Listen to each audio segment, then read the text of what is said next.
欢迎来到正经参考，这里是品种共享的技术参谋部。那首先给大家问声好，今天是8月19号。本频道专注于剖析美港股数字货币期货以及金油的中长期走势。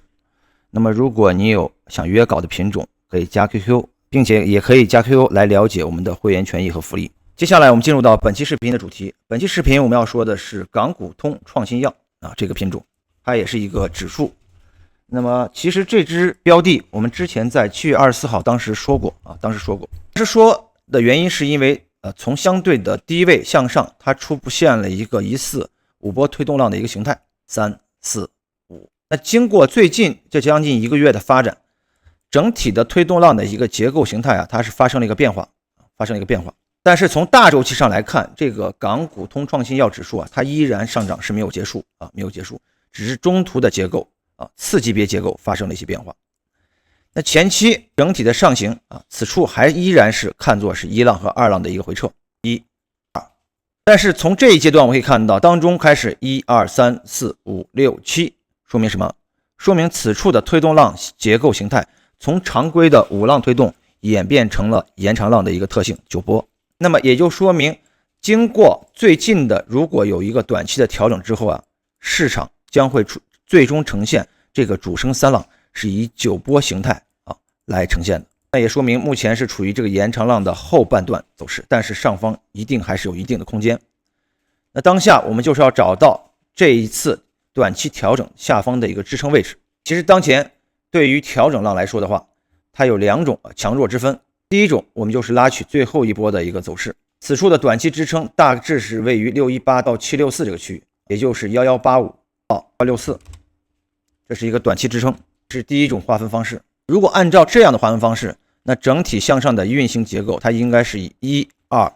3、4、5、6、7、8、9波的结构以这样的方式再向上运行，最终来完成此次主升的这个第3浪上涨。这是第一种划分。第二种预期黄金分割的划分方式就不太一样，它是将之前的5浪内部结构的5波形态，它需要选择一个合并完之后呢，我们会发现下方的支撑区域它主要是位于这个236到382的中值位置，以及到236这个区域，也就是1090到1140 1090到1140这个区域，这是一个中期支撑。虽然看似两处支撑相距不是太远，但是得出的整体的一个结构是不太一样的。1、2、3、4、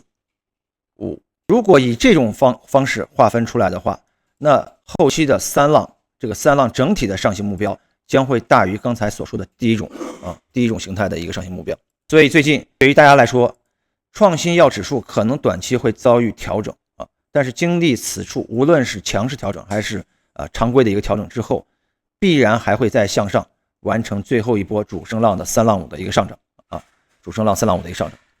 那当下我们就是要通过波浪尺来看一下后期整体向上它存在哪些目标压力，这是我们通过大1浪和大3浪的一个比例关系。然后我们再看一下此浪3和此浪4预期的一个比例关系。后期上方有几个位置我们需要重点关注第一个位置 0.382 倍也就是 1.1336。 如果按照第一种预期走势来判断的话，那么我们大致是能看到1390附近，1390和这个1360都有可能1360。如果按照第二种预期正常的调整形态来看的话，那后期整体上涨的目标我们至少会看到1460到1470这个区域，1460到1470。所以说回落的幅度不同，代表的整体上行的结构不同，也就导致了最后整体上涨的目标不同。通过以上结构划分，那么我们目前就知道了，当下我们还是处于这个蓝色段整体走势的上涨3浪，也就是主升3浪的后半程，上方还有一定的空间。那通过这个港股通创新药指数，我们也得出了目前股市里面的创新药个股整体的上行结构应该或者是没有结束，后期还有一定的上行空间。后期等大周期这个上涨3浪结束之后，可能将会面临一个较长周期的一个4浪调整，然后才会出现最后一个第5浪推动上涨。所以我们通过这样依次结构的划分，那么我们就知道了，此次创新药整体板块的上涨可以说才刚刚过半，后期经过时间跨度以及幅度的调整4浪之后，还会面临最后一个主升浪第5浪。好，以上就是今天下午我们关于这个港股创新药指数的再次更新。如果你对类似的品种有兴趣的话，也可以再度去挖掘它的一些潜力股。好，本期视频到结束，我们下一期再见。